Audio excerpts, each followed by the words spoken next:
I'm Jason Hoffman. My goal is to help you have the confidence to just press go live.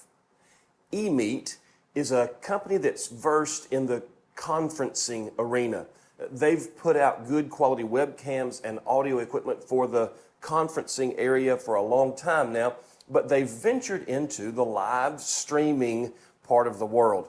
What I mean by live streaming is they've produced the StreamCam One, which is an all-in-one encoding, recording, live streaming unit that has a couple of tricks up its sleeve. Let's look at the hardware and then let's dive into the software and see what makes the Emeet StreamCam One an attractive option for live streamers.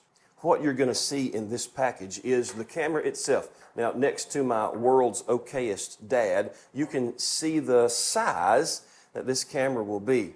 It has a non-adjustable fixed focus 1080p sensor lens that's going to offer you really good video quality, whether you're recording or whether you're live streaming.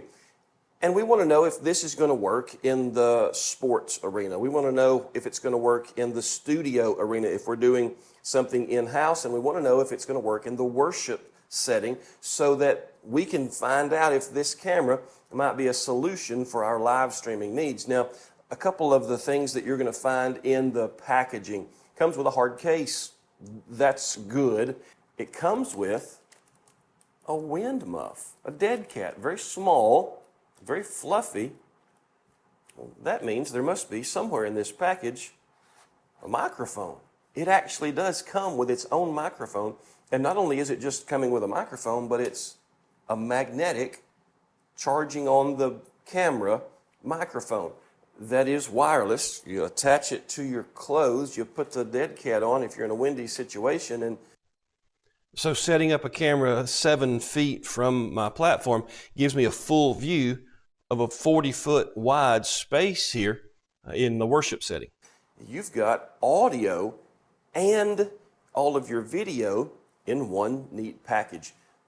Obviously, you're going to have the charging cable, which is a USB-A to USB-C cable, tucked away in that packaging as well.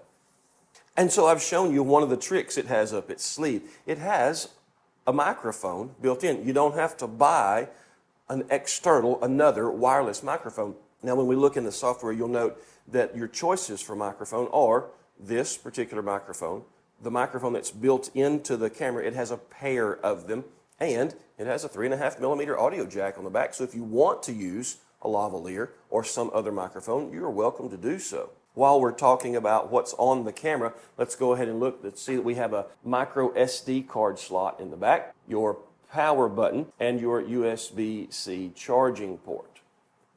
The other trick it's going to have up its sleeve is actually the price point at which this is offered. It begins on their website at $249. $249 for the camera and the microphone. And every time I've looked it up, there has been a coupon available for $30, $40, $50, $60 off of the $249 price right there on their website. I will say they don't have it on Amazon yet. Emeet actually reached out to me a couple of months ago asking if I would do this review, saying they would provide a camera once their Amazon stock came into stock. I was interested. I didn't wait for them to send me one. I bought this one from their website with my own money, and so this is my review of this purchase that I made for myself. But for a 1080p recording or streaming camera with its own microphone, $249 starting price could change the game. Think of a multi-camera system and what your total end price is. If you have 2 or 3 or 4 of these cameras, you're going to come out with an economical setup for your live streams. Now, this being a new entry into the market, we have to know that there may be some growing pains. And in my conversations with Emeet, it looks like they are devoting significant resources to software development. I've seen them produce an update, whether it was incremental or whether it was bug fix, at least once a week, almost every week. And so they're doing a good job of seeing what's in their software and correcting any feedback that they get so that we have a good quality product to use, not just the hardware being good, but the software being very usable bug-free type software that would make for a pleasant live streaming experience at a good price. As I dive into the software, I'll try to take you step by step through each of the pieces there that we have. And I want to remind you that there will be a tutorial, so to speak, the first time you use yours. It's going to walk you through every icon on the screen so that you'll know what each of them is, you'll know where each of them are, and you'll be better off by going through that instead of hitting skip by all means. Now, one thing that's different about this software than any software I've used for a live streaming camera is the mute button on the front of the software is not for the monitoring, it is for the actual stream.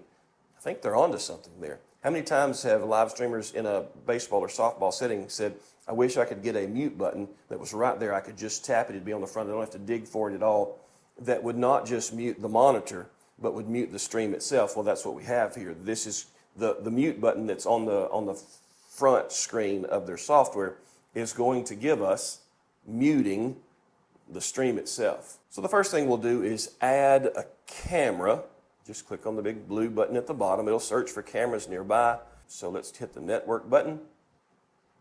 We'll choose to use Wi-Fi. Next.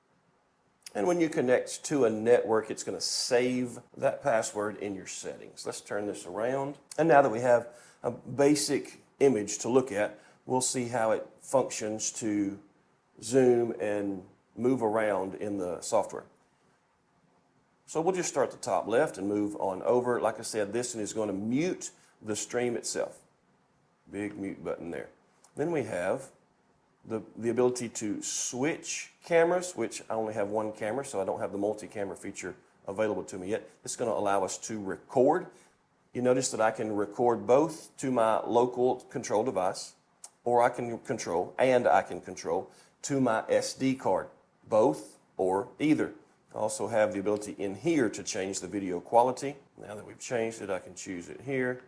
We'll run both of those up to 1080. And it lets you know how much space you have there as well. I'll back out of that. And here's your Go Live button. Now this one is going to allow you to choose a platform. It will go live to, well, let's choose this resolution first. It will go live to Facebook, YouTube, Twitch, obviously an RTMP. Custom is the one you would choose. You can then choose to record while you're live streaming or not record while you're live streaming. And then our camera field here is going to have some options on the front as well. So if I click on this particular icon, it's going to bring up my image adjustment settings. HDR is a feature that's available. Anti-flicker is a choice. You can flip the screen, exposure, your mirroring, camera mode, whether it's auto or pro, which gives you a lot of different controls here in this software.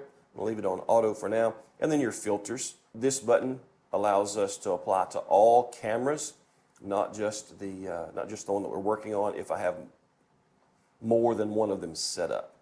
All right, so we'll get back out of the image adjustments. Next one is our crop and zoom.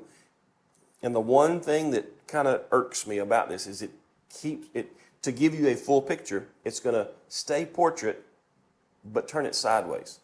And so that's a little bit odd. I'm going to zoom in a little bit here. We'll get a better picture of what we have in front of us. Then I can move that around wherever I want to. I only get the one preset. I can just zoom in. I can't do that and save it as a preset and move to another area of the screen and do the same. I just have the one per camera. Now, I can choose to have it be auto directory to go between cameras or back and forth between wide and zoomed in. And then there are the settings here as well, where I can set my default zoom, or I can set my zoom transition time and my move transition time. So now that we're zoomed in there, we'll get back out of the image adjustments, and then I have a menu bar here that's going to let me choose to camera live stream, camera settings, or remove that camera. And camera settings is going to give us a new bit of information that we can choose. Status, yes, not a whole lot we can change here, but a little bit. So I can control what the button does. This is another one of those little tricks that it has. You can configure the power button to show the Wi-Fi signal. Press it once, lights will turn green, and it'll give you the number of bars for the Wi-Fi, how strong your Wi-Fi is where you are. You can control what the front light does on the camera. You can ask the camera when it receives power to power on via that USB cord. You can charge whatever's plugged into the USB cord, and you can auto power off after inactivity there. Firmware updates are found in the About section, and I try to check it pretty regularly. For example, right now it says there is a new version found from my current firmware version. If I click on that, it's going to show me not an update to the wireless mic, which is separate, but an update to the Emeet camera. So I have the choice of going ahead and updating that. That app update was significant. There were actually 4 firmwares that it just downloaded and installed. The main firmware, 2 of them that were titled an app firmware and an MCU firmware, and it took quite some time to get through that. Folks, this is why you remember, always check before you're ready to go live if there's a firmware update. But I will say some of the things that I've already mentioned in this video, like the HDR and like the presets, those actually do make a change. Looks like maybe they introduced a bug with some of their filters, because there's a green hue to all of them except original. You can see it change, and then this green hue kind of creeps in. So they'll have that fixed in a day or two. Just one of those things that app developers, software code writers always have to deal with.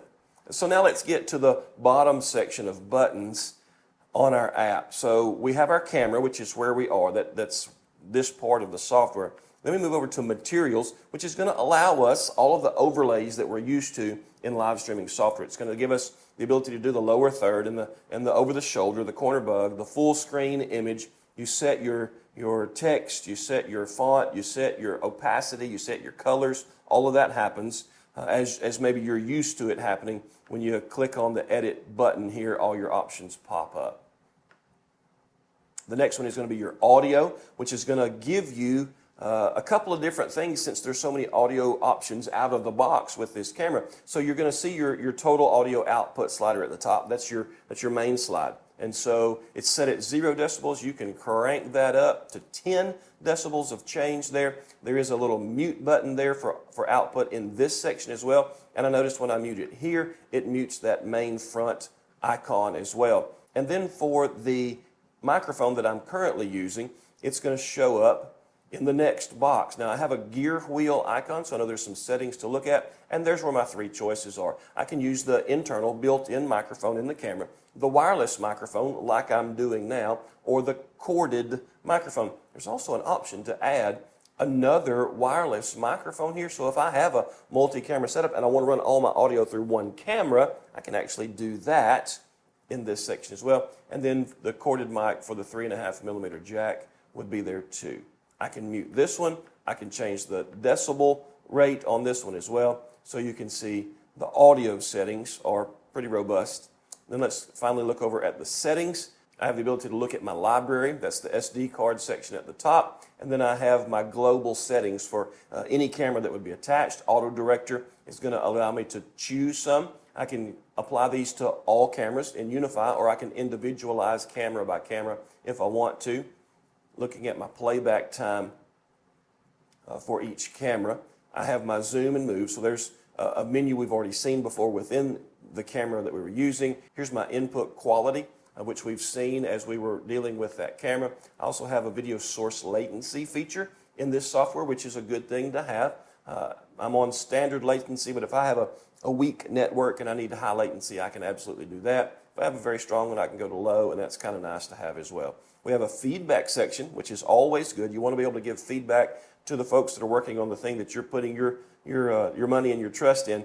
And then there's just a general about that's going to give you a little bit of information there as well. When we are looking at the main screen, I do want to point out that the monitor window is going to show us our zoom level, but the camera section of that main screen is going to show us the full view. So we can see what we have available to us, and we can see what we're actually cropped into. I think that's handy as well. So what do you think? Is the Emeet StreamCam One going to be something that you add to your live streaming setup? Is this a camera that's worthy of starting out your live streaming setup with? At the price point knowing I have options, competition is always good for the consumer. I'm excited to see another player come into the game of the live streaming setup.